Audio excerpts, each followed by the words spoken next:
Hello, I'm Mia Gradney. The documentary you are about to watch began as a passion project directed by our own woman veteran, producer and editor, Pacifica Sauer. It has since gone on to receive top honors at several film festivals across the nation. Today, June 12th, is Women Veterans Day in Texas, and this film aims at changing the public's perception of women in the military, what they have accomplished, and how they serve their communities. On behalf of KHOU 11, it is our honor to present to you The Invisible Project. Generally, people have an image, an idea of what the veteran looks like. I've had those moments where I felt invisible because I don't have that look. I've been told this a lot, like, you were in the service, you don't look like a veteran. I was in a war. I served my country. I signed willingly. Why can I not be acknowledged as a veteran? Someone even said that to me today. I don't look like a veteran. People still believe women are serving coffee and tea in the PX and the commissary, and that we only do administrative jobs. We're the most visible service member and the most invisible veteran. I don't think we want that anymore. We need to unite to make us strong. We've been invisible too long.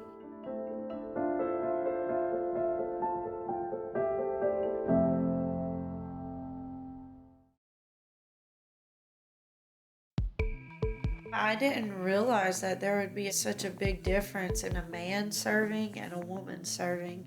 So whenever I joined, I was very naive to that entire fact. My first deployment was Shark, Afghanistan. And it was hell 24/7. Always getting shot at, always having missiles fly over our cop, something all the time. We really didn't have much downtime, and when we did, we would dream about making it back to Germany and what we would do when we did make it home from the deployment. We had 4 different teams in our platoon. We would rotate. One squad go one day and we would go the next day. Well, this day was our off day, and my squad leader came up to me and was like, hey, we're gonna go on this mission. Basically like a reconnaissance mission where you just go out and check. He was like, but you don't have to go. It's just gonna be a small mission. And I remember telling him, no, if my team's going, then I'm gonna go too. We were on this mission. We came out on Route New York and there was a bazaar.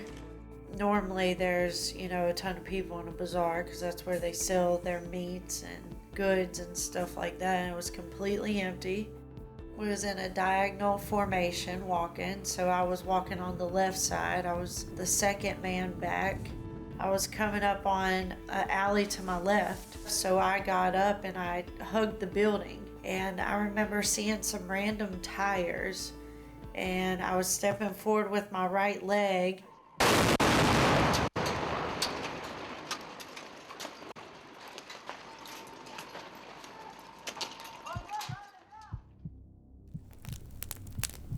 Everything slowed down and paused, and then next thing I know, I was falling to the ground and my ears were ringing, and my first thought was one of my battle buddies was hit. After the explosion went off and I hit the ground, we always carried a tourniquet in our left pants pocket, and I went to reach for it and I came up with nothing but flesh and blood, and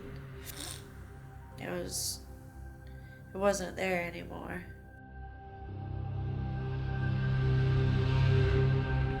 I remember briefly waking up in the Black Hawk. I remember seeing the military medics right there, and I passed out again. I remember briefly waking back up at the Logar province Cop Shank. After that, the next time I woke up was probably in Germany at Longstuhl. Walter Reed was pretty phenomenal when it came to their medical care. I was one of, I think, 2 female veterans out of all the wounded vets there. I remember waking up in the ICU, and my mom and dad got there at the same time. The military flew them out there, and I remember just the look on their face. It was definitely traumatizing, just as traumatizing for them, I believe, as it was for me. Me and my dad was actually in the hospital room, and I was laying in the hospital bed, blown up, beat up from war. At first, I wasn't paying any attention to the news, and he's the one that told me. He said, "Kendra, listen to this. Females can finally fight on the front lines." A historic announcement today on U.S. defense. Women will now be able to serve on the front lines. Defense Secretary Leon Panetta made the announcement today. And I'm laying there completely blown up. I wonder, like, well, what was I doing then? You know, females are just now being recognized for being on the front lines, and what was I doing? I almost felt like what I did wasn't recognized. Whenever you get to leave, they put you into, like, I guess a halfway housing where you live on the base and there's medical care there if you were to need it, but it's not a hospital room or setting. It's kind of like a big hotel. We did a small transition out of the military, but I definitely was not prepared for what was going to happen next. I'll just put some lips on and then I'll be ready to go. All right.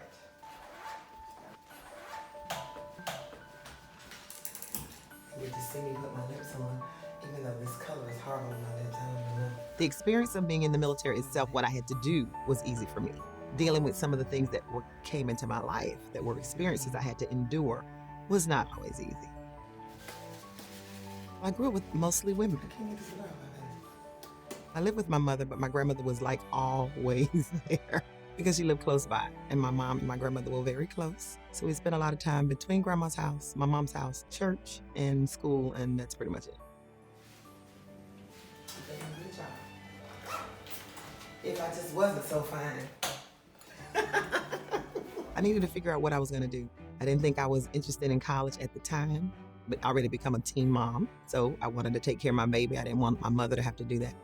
My girlfriend had gone in the Navy. She was driving a school bus and was talking to me about going in the military. She says, "Well, what are you gonna do?" Because I think I was a junior or something. It wasn't until I went to her house and I saw her white uniform laying on the bed.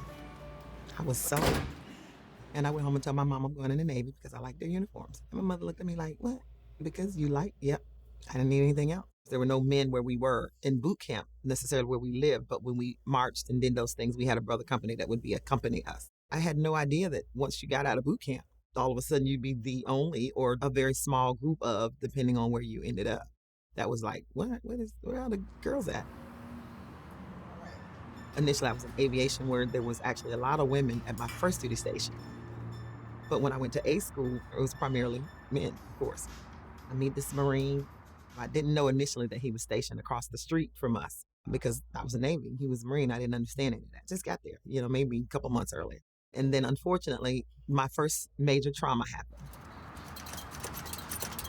This particular evening, we were going to go out, and we had a girlfriend that lived off-site. So we're going to meet at her house, and we're going to go on a date, and then it turned kind of ugly.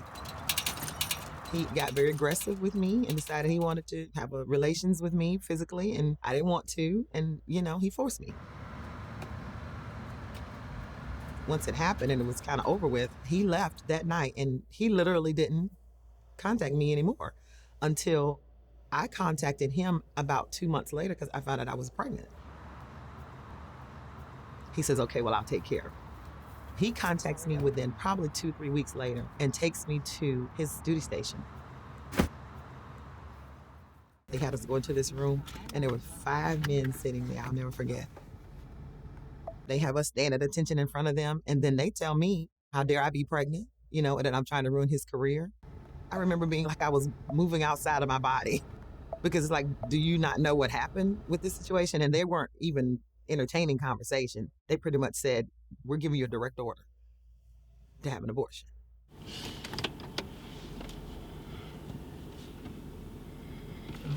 And I remember at the time saying, well, what if I don't have an abortion? And he said, oh, that's what you're gonna do. It didn't even dawn on me that I would even face anything that might affect the rest of my life when I went in the military. I went in because I wanted a career and I wanted to go to college, and, you know, military pay, they did pay for all of that, so that's what I went for. But the military is not designed for that. They're designed for the mission, so that anything that needs to be sacrificed for the mission is the only thing that matters. And that's unfortunate because there are real people there.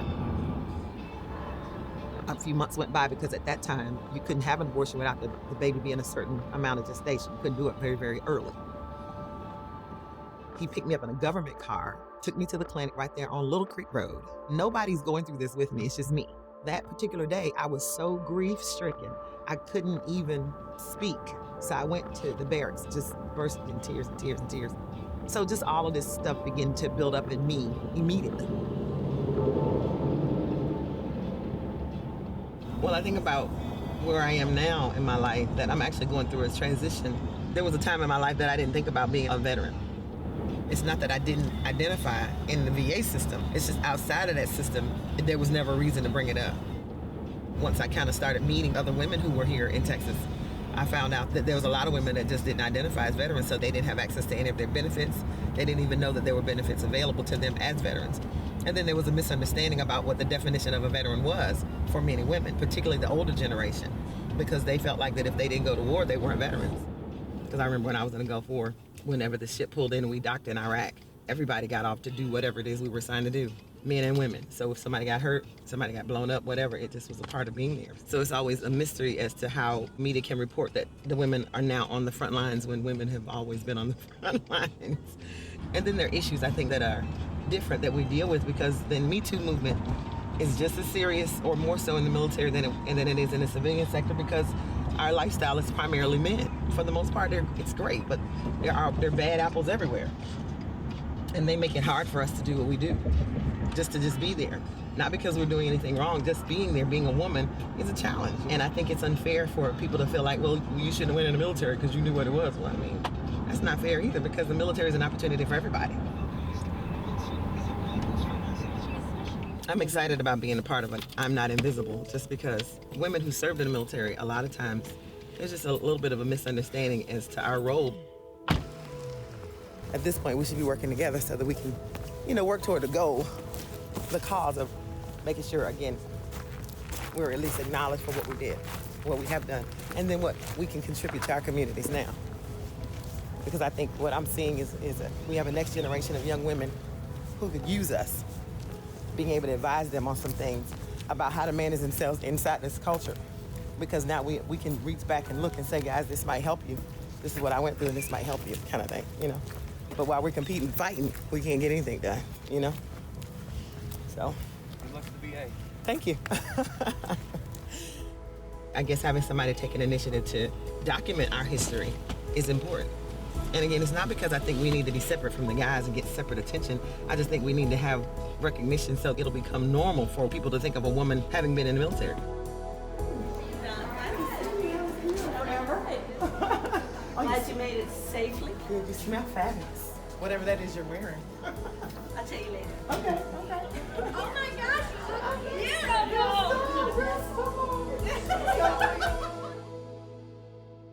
I'm Dorothy Stroud. I'm from Massachusetts, actually, and I'm 97 years old. I was born in 1921. I couldn't go to college. I was one of 7.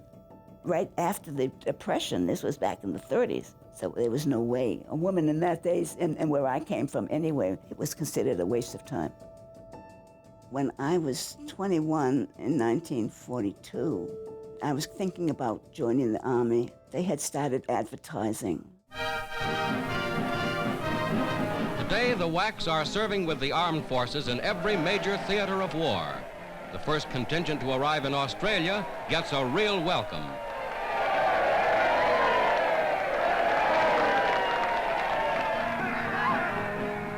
Reporting for duty half a world away from home, these United States Army women are making a vital contribution to the cause of the United Nations.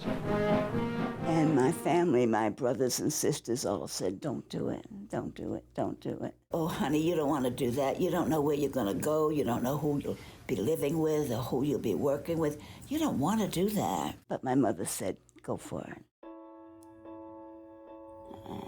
Where's the photos? I can't find it. I'm really new at this.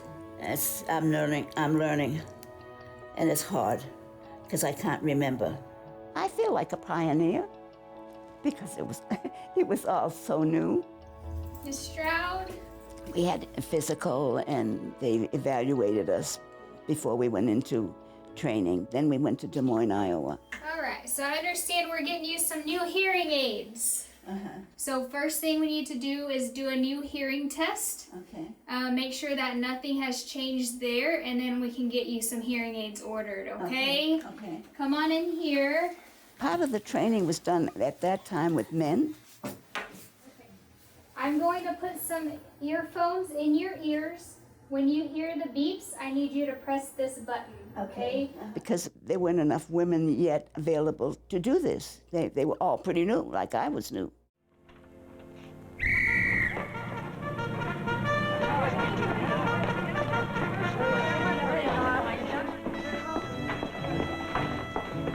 I'm all fun. Well, up and through, then down and through. We were living in stables, but it was clean. On the double! Everything had been removed and it was just bedding. It was all open. And everything was very, very, very strict. I learned to really be organized. Believe me, I am, and I still am. I'm still organized. Okay, we're gonna put this in your ear, okay? You may not be able to hear at all with this in your ear. That's okay. I've done this before. At that time, the Air Force was part of the Army. So I was in the Air Force part of the Army. I was a clerk typist, so that's what I got into. Some of the women got into kitchens, and some drove trucks. But other than that, there wasn't a heck of a lot, you know. From Des Moines, Iowa, they sent me back to Boston. And we set up a system of aircraft warning. They had big charts, big tables, and every time an airplane came on in the area, we plotted it. And we stayed there about 6 months and trained civilians to do this. From there, I went to Orlando, Florida. It wasn't Disneyland, and it was just plain Orlando, Florida. It was a little air base. It was great, I loved it there, but I decided I wanted to go overseas, so I volunteered for Europe. And I got it. And then I had to take additional training where we learned to shoot and to put a rifle together again and all this stuff that I never had to do because I was working in a headquarters, you know. Thousands of WACs volunteer for overseas duty, eager to serve in the actual theater of operations, the goal toward which they've worked and trained. I crossed the Atlantic Ocean in 1944 on the Queen Elizabeth. She's the sister ship to the Queen Mary. And we were unescorted, and we zigzagged across the ocean to miss the U-boats. And it was 5 days and 5 nights of terror. And we landed in Scotland.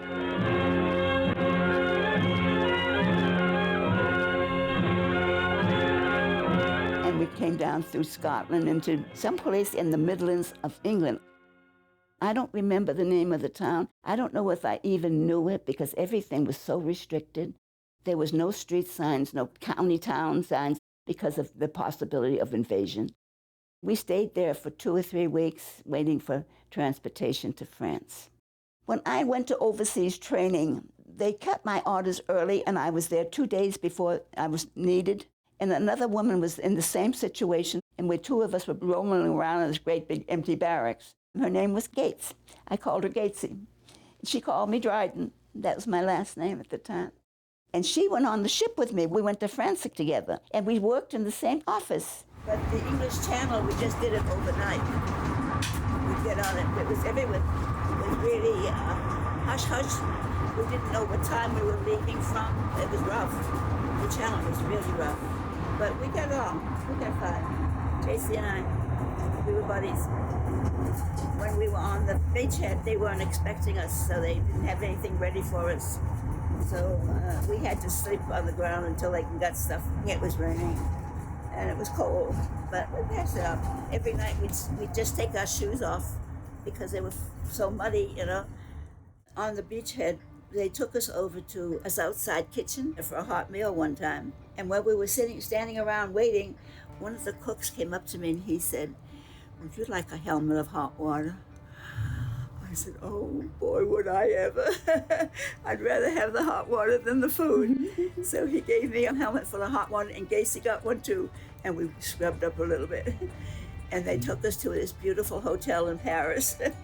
And we walked in and we were a mess. And there's these women all sitting there and their brass buttons all polished, you know, and their shoes all polished. And we walked in looking like drags.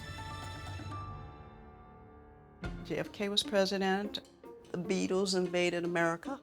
Governor George Wallace of Alabama at the time declared segregation for the whole state of Alabama.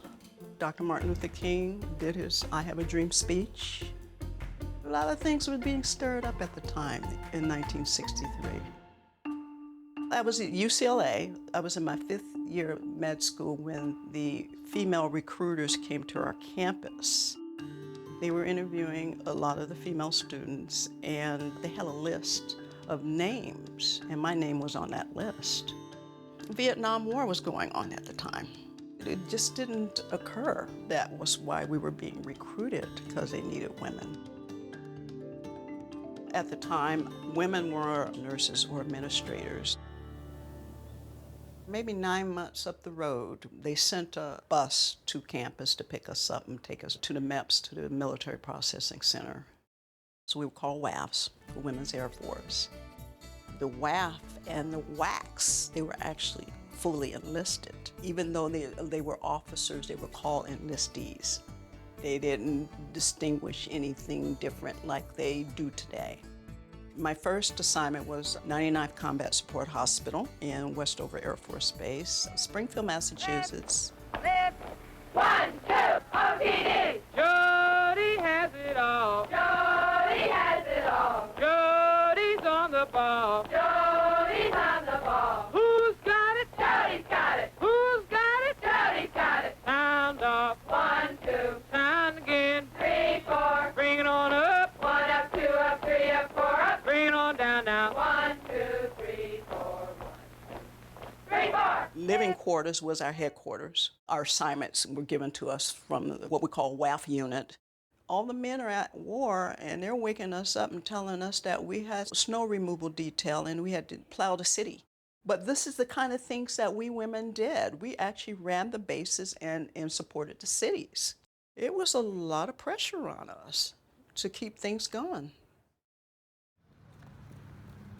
They were rotating women at the Combat Support Hospital. I didn't know when my time was going to come, but it did. And that first deployment was to Korat Air Base in Thailand. Out in the field, we had a MASH unit, but we actually had hospitals to transport them from. They were brought in from the combat zone to the MASH unit, from the MASH unit to the hospitals, different hospitals in Thailand. Hi, Rhonda, how are you? Oh, I'm doing good, thank you. How can I help you? I'm here to see Dr. Pat Ryan. Okay, I'll let her know you're here. Okay. When there was a call for us to take the medevac to go into the combat zone to actually pick up the wounded, pick up the dying and the dead, we took turns. So it was always about 12-hour shifts. Hi, how are you? I actually did a lot of, when I say bagging and tagging, you know what I mean. It's something you never get out of your head.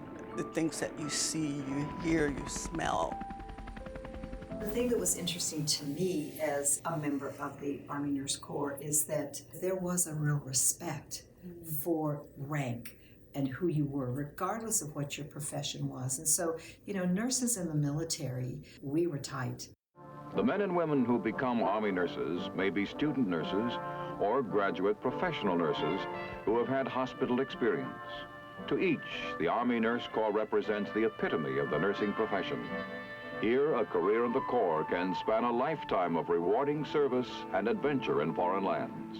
Even though I had an MD behind my name, the male entity would only allow the females in the military to do so much. The MD and the doctor is supposed to be for the men only. For our particular 99 Combat Support Hospital, there was a dozen of us, and we were all given specific jobs to do. My war skill specialty was medical administration. I was actually there a year and 2 months, only because of the hospital duties. I guess the last 6 months of my combat tour was when the war was coming to an end. I had the heart for it, but not the stomach. I kind of left the medical field after Vietnam.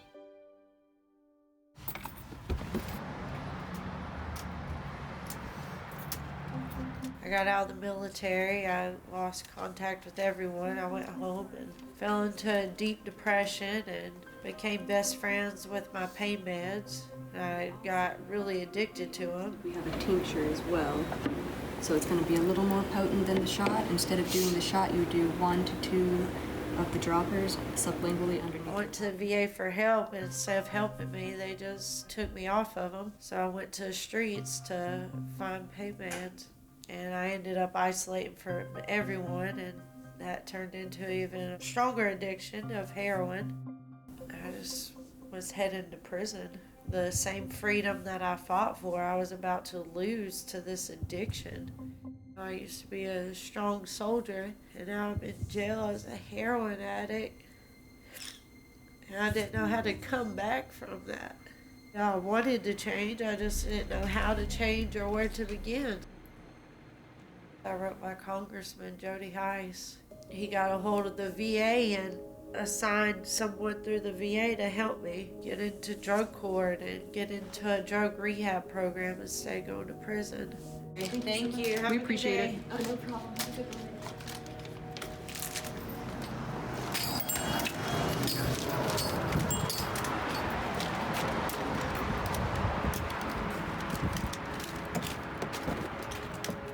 When you're in addiction, you don't really care about anything, and you definitely don't want an extra hassle of having to worry about putting on this prosthetic and staying fit and the pain, and it was new and just I wasn't really mentally present for it. I was just really ready to walk again, so I really didn't care what it felt like or anything.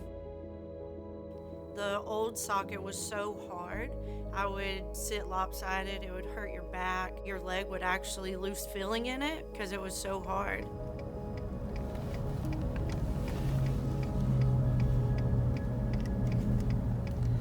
Tastes like herbal tea. And I only did like 3 little drops because I'm scared. So I just slowly never walked again.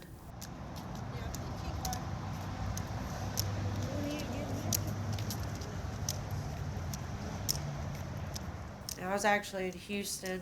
I was like wasting time at the hotel room and ended up doing some research, and you know how the internet, you look up one thing and you end up looking at 10 other things, and I found Martin Bionics, and I remember telling my mom, like, I've got to have one of these sockets. It will change my life. I was actually leaving Houston, and I was saying bye to Valerie, and she asked me what I was up to or what I was going to do now, and I said, oh, I'm about to get a hold of Martin Bionics and reach out to them, write them an email, and see how I get one of these sockets made. And in passing, she was like, well, give me the contact information and I'll write them. And so I did. I didn't really think much about it again. Welcome back to Great Day. We are back with Sergeant KENDRA GARZA, who's overcome addiction to pain pills and heroin after losing her leg serving in Afghanistan. Valerie James was homeless at one time after serving in Afghanistan as well. Today, she works with Mental Health America of Greater Houston as a veteran peer services coordinator. We also have amputee advocate Tom Allred, who's lived with prosthetic legs for over 57 years. All right, before the break, I asked, what was your coming to Jesus moment where you had to decide, am I going to live or die? And he sat down beside me, and I was like, oh, cool. His shirt says Martin Bionics. You know, what's the odds of that happening? You know, it still didn't register that he was there from Martin Bionics. What would a difference of something like this, like a Martin bionic prosthetic that you could be comfortable with, that you don't have to necessarily switch back and forth from your crutches, what would that mean in your life? Oh, it would change my life. It would give me independence back. Yeah. The tough thing, of course, is that money is an issue on these things. These are definitely, not cheap. No. But can you tell her why that she does not have to worry about that money, Tom? Well,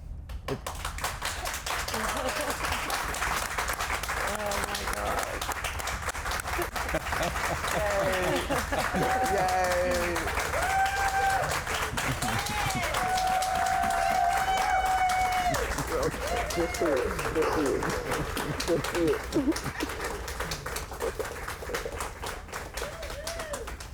You don't have to be jealous anymore because you are getting a new leg, compliments of Martin Bionics. Wow.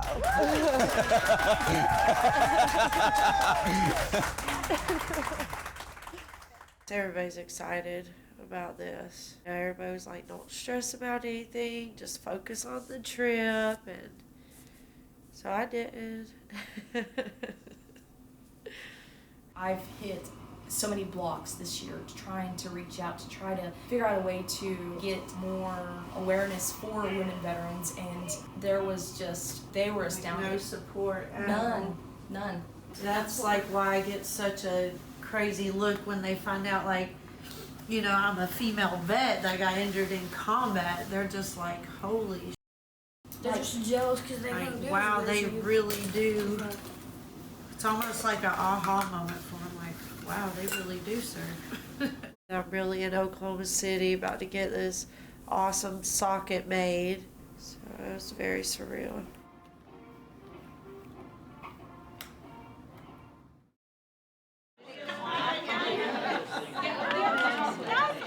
When you think about veterans, you typically think of men because men, they show who they are, much more than women do.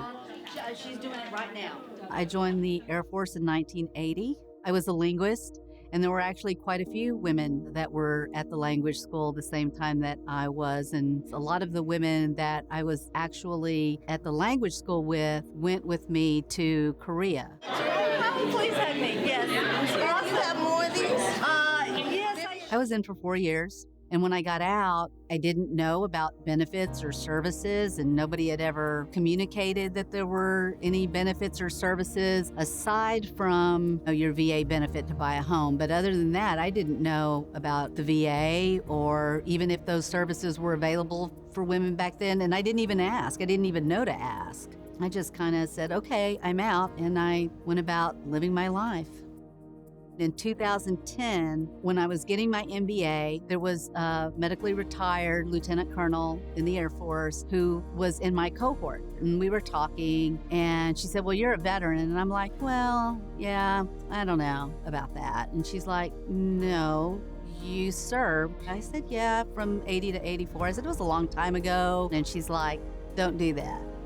And I was like, don't do what? And she's like, you served. You made the decision to sign on the dotted line and you gave 4 years of your life to your country. You can call yourself a veteran.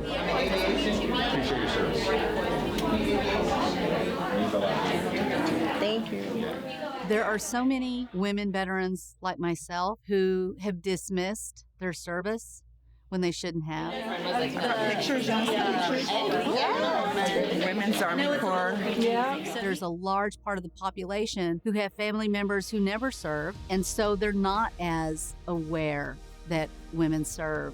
There's a lot of misconceptions about the things that women are capable of doing and how much influence that women have had because of their military service. And if you think about the women's right to vote, a lot of that was driven by women who served during World War I. We played such an important part in history, and I just think we have to keep the momentum going, especially if women are going to get services. If they're going to get services, why would you assume that they're the spouse? Why not just assume that they're the veteran? How are you? Good. How are you? I'm a Navy veteran as well. Oh, well, that's good. I'm glad to see somebody else coming in. Absolutely. When were you in? Like 52, in the 50s. Oh my God, what did you do? From the time I got out to maybe 10 years ago, I had no tear, no nothing, no emotion about anything. it was happening on the inside, but there was no outward display, nowhere to share that. And I think, some of that is what contributed to the fallout with my husband, because I just didn't have anything to share because I was isolated in my own head. I probably could have been more motivated to heal and really do had it just not been. I just hate this. I just hate my life. Hey, Virginia, we're going to do a group photo. Oh, are you taking my friend? I am. We're just connecting. Texas. Navy veterans here. I know. I'm in counseling now. They give me an appointment with a gentleman that's over at the VA, and he diagnosed me with military sexual trauma, PTSD/military sexual trauma. And then he stayed with me for a few years, and then he transferred me over to the vet center. He felt like I needed to take the next step. Now, I'm still taking next steps because I haven't gone through all the things that they think would be my therapy and all that stuff, but at least I've been willing to be open to it. So he said some words to me that I will never forget. He said, Romaine, just because you need support does not mean you're weak. Wow. And that made it okay for me to let him talk to me about my life. You know what I mean? It just made it okay. Oh, God, it made it okay. Because I'm not weak. I'm not, I just been through some things that I didn't do to myself. Somebody else did that I've had to pay for a long time. Thank you so much. Well, of course, you're very welcome. Thank you for being here. Some more, so give me words to depart with. Words to depart with. You're beautiful. Thank you for being part of our campaign, I Am Not Invisible, and I'll see you at the reception March 27th. Perfect. Yes. Thank you so much. You all are amazing. Thank y'all so much. Good to see you. Bye, Jeanette. Thank you so much. Good closing.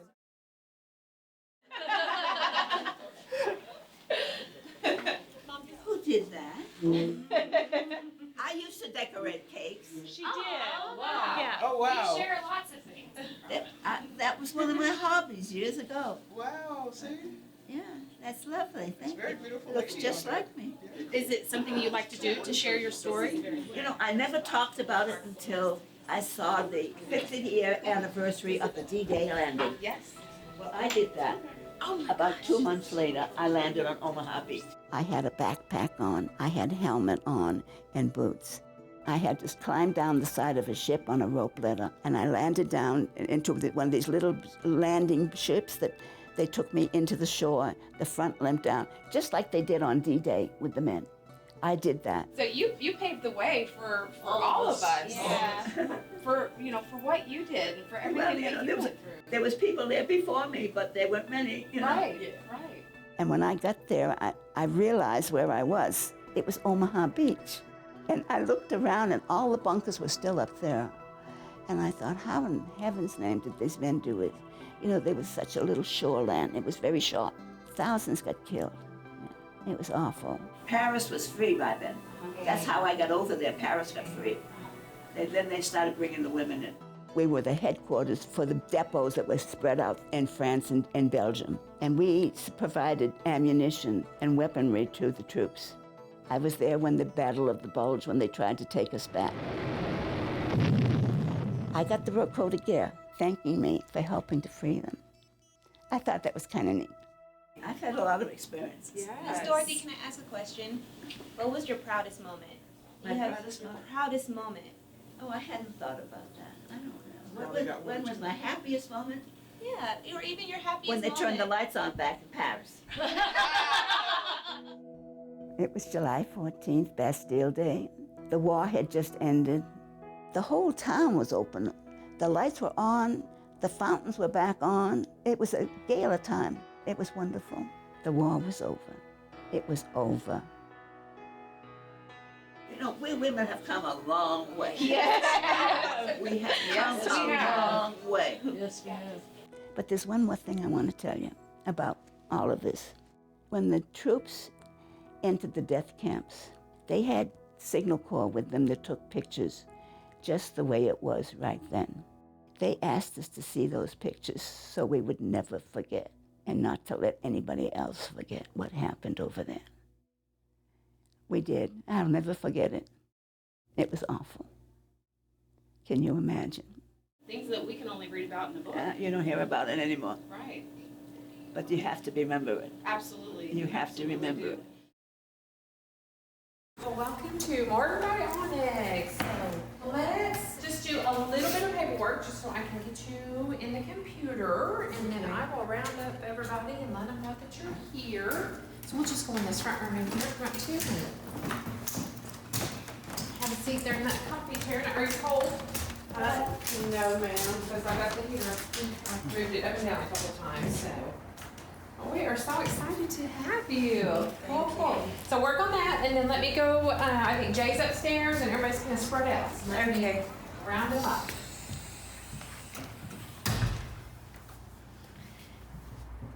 Yeah, we was just sitting in the lobby, and this guy comes walking in, and he's like, "Hey, I'm Jay Martin." This is Amy and Sierra. Hi, how are you? How are you doing? I'm good. I'm Kendra. We've actually met a really long time ago. Yeah. I shaped your leg one day. I shaped your butt cheek. Oh, specifically. Yes, I remember you. That's right. Tablet? Yes. Yeah, it's been a minute. Yeah. You ready to get started? We can always set this to the side and then we'll come back to it. Okay. So real quick, when's the last time that you have worn anything? Like 2 years ago. 2 years ago? I just instantly got tears in my eyes when I was shaking his hand. It was just real emotional and overwhelming to meet someone else that's made this whole thing come together. Okay. How did you spray alcohol over this whole thing and then kind of slide into it? Yeah. Who made this last socket for you? Hager. Okay. Hager and Athens, Georgia. Okay. Great. So we have this saying here at Martin Bionics is that we build lives, not sockets. And that is core to our DNA as a company. As a clinical practitioner in prosthetics, I realized that many of my patients' functional abilities were limited not as much by their amputation as by the lack of technology in the field. Conventional prosthetic sockets are static, they're hot, they're rigid, they're heavy, and can be very uncomfortable for many users. So in creating the socketless socket technology, we're able to create a technology that is more conforming, more comfortable. The complexity of KENDRA's injury makes fitting her prosthetically very difficult. Her limb is very short. She has a large muscle belly to the front. She has a scar line right where a traditional suction socket would need to seal to maintain suspension. The process for making KENDRA sockets started just as any other prosthetic process would. We start with a cast of the residual limb. So we have the perfect mold of her limb shape and how it sits on her body in space. And that gives us a good place to start. We got good suspension. There it goes. Okay, have a seat.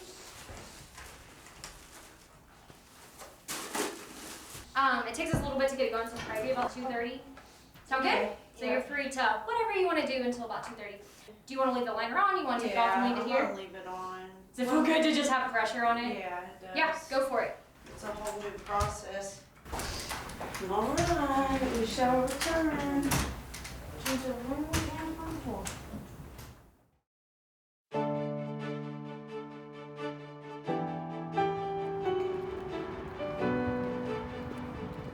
Women who served in the military are masters at compartmentalizing because we have to.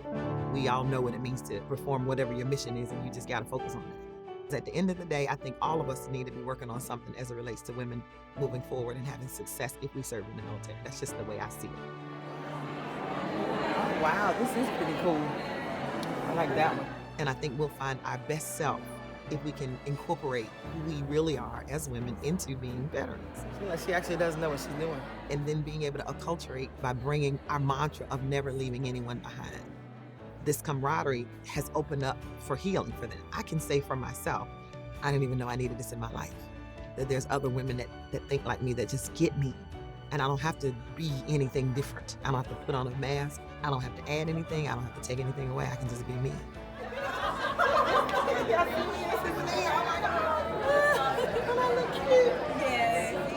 When I talk to a woman who knows what that world is like, there's some things I just don't have to say, that you get it. When I'm able to just be here with you, I'm able to just be here with you. And that means I'm gaining something and you're gaining something. That's the part that I think we're missing when we come home. Because out there, we're forced to be with the guys, because that's who's there, primarily. When we come home, we start talking with the girls and they say, oh, there's something different about her. Because they don't quite know what the heck she's talking about. Or why is she so plain all the time? Why is she so direct? Or whatever it is that makes us identify differently as women. That's it. So you got me. Okay, you got me. So hit me up now. Stop playing. That's what pushes us into isolation. Because we really don't fit anywhere.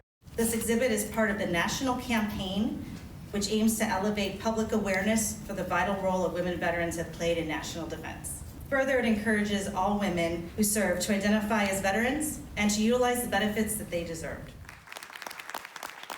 The 30 women recognized here this evening represent every conflict from World War II to the most recent war in Afghanistan. They come from all over the state of Texas. Their stories are the history of the past and the beginning of a new era, when every woman veteran can say, I am not invisible, I am a veteran.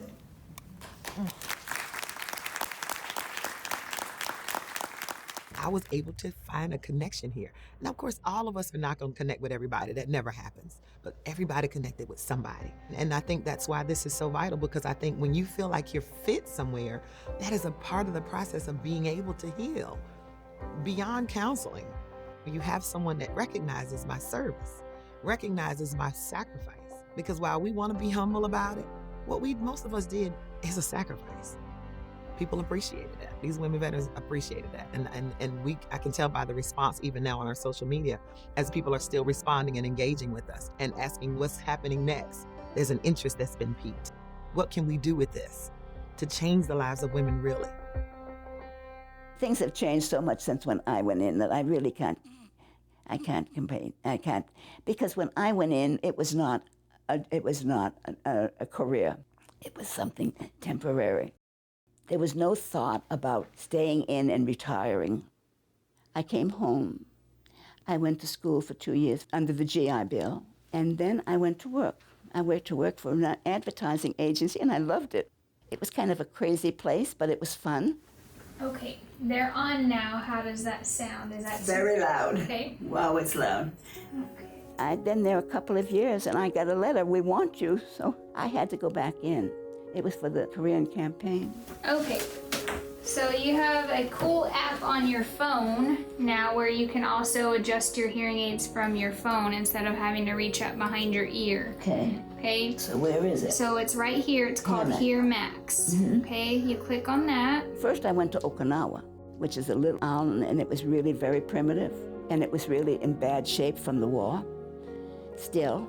And I worked for a G2, which was intelligence. Thank you. Have a good day. You too. Thank you, Sonia. And they were just building this up. There wasn't anything. I didn't have a real job. I thought, I'm not doing anything. I'm just kind of sitting around. And so the WAC staff advisor came over to inspect us. I want to go through some of your photos.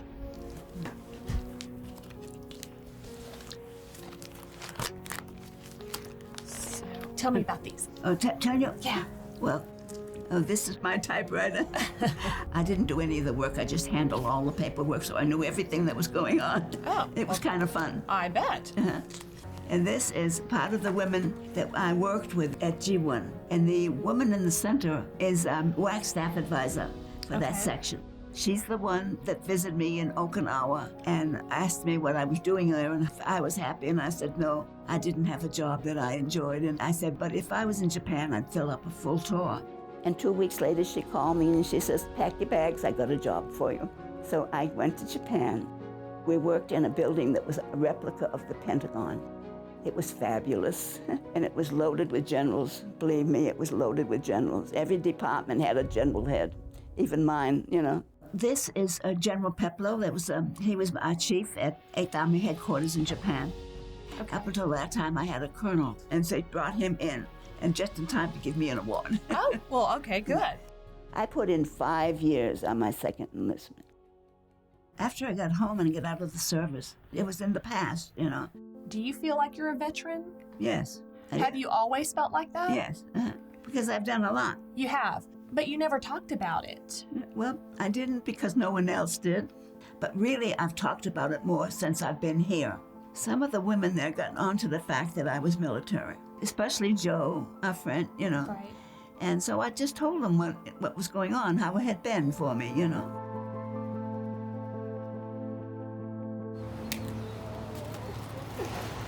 Thank you for stopping by.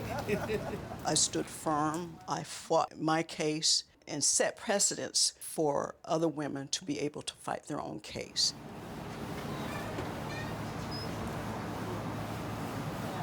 Yeah.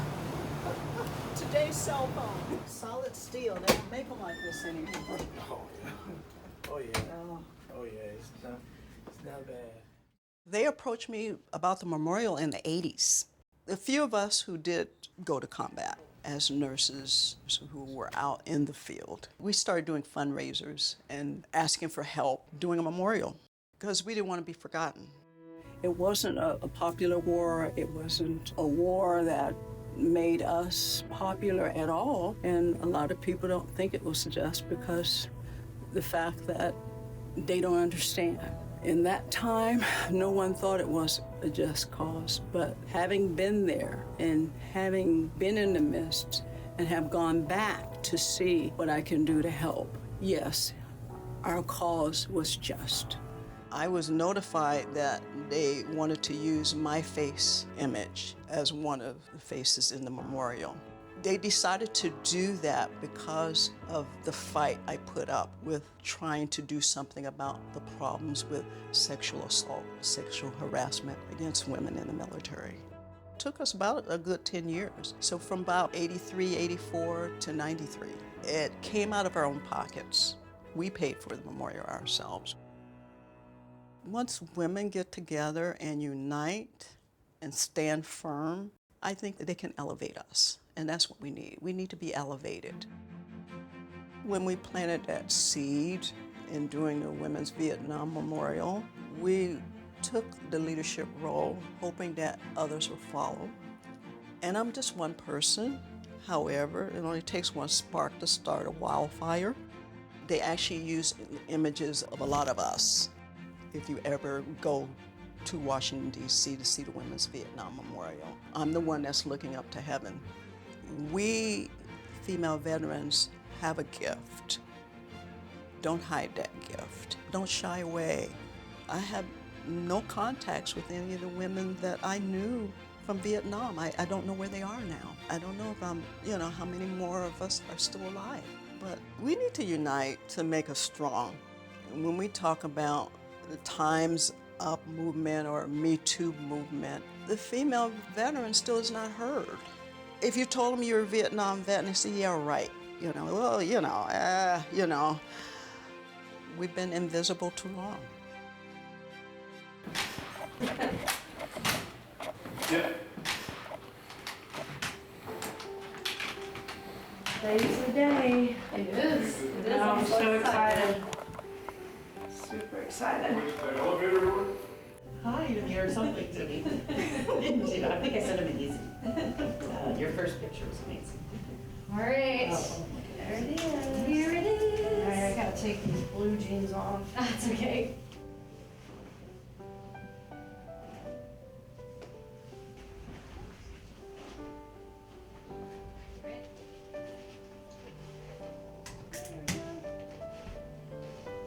You're all the way in.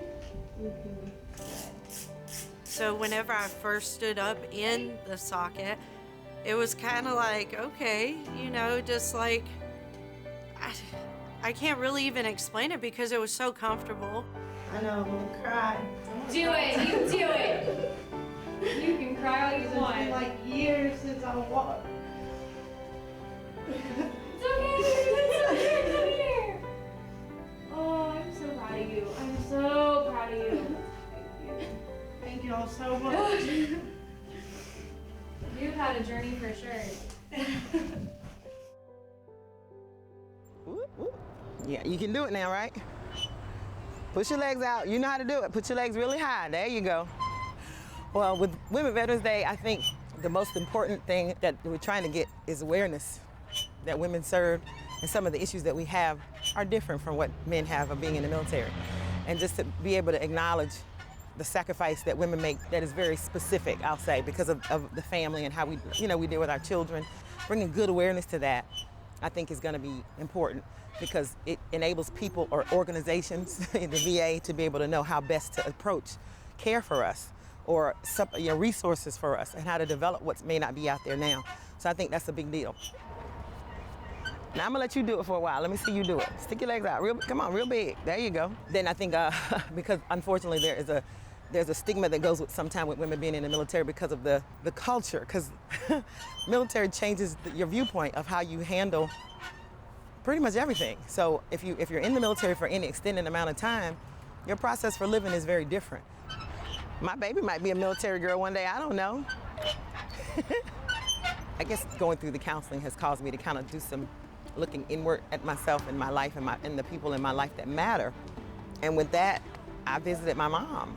And I didn't realize how being in the military kind of took me from my mom. And I just don't know a lot about my mom because I left when I was 17 years old and I haven't been back. We're alike in a lot of ways. And I am learning things from my mother. And I'm just stunned when she says she's learning things from me. Go ahead. And I think one thing my mom asked me one time, she says, you know, you've done so many things and been so many places, and you just do whatever you want. She said, have you ever been afraid? Now hold on, up there. Hold your hands up there and now go that way. Now you can step right over there. See? And I thought about that for a second and I said, well, yeah, but I want to do it anyway. So, because, you know, somewhere along the way, you know, again, leaving home at 17 and going through all the things I've been through, I don't think there's nothing that I can run up on these days that I'm afraid of. Some things I just have gotten old enough and mature enough to realize I don't need to get involved in, but fear is not the reason. It's usually because either I feel like I can't contribute or this is not contributing to me. And I'm learning something else about myself because I didn't realize that I needed it. I needed the therapy of slowing down, the therapy of looking inside and being able to figure out who I am on the inside, who I am without all the things that I do. Because the military is about doing, performing, getting things done, a mission. So now my mission is to get to know me and my mom. And I think it's gonna be a great outcome. That's just where I am today. And I think all of what we've done has helped me get there, so.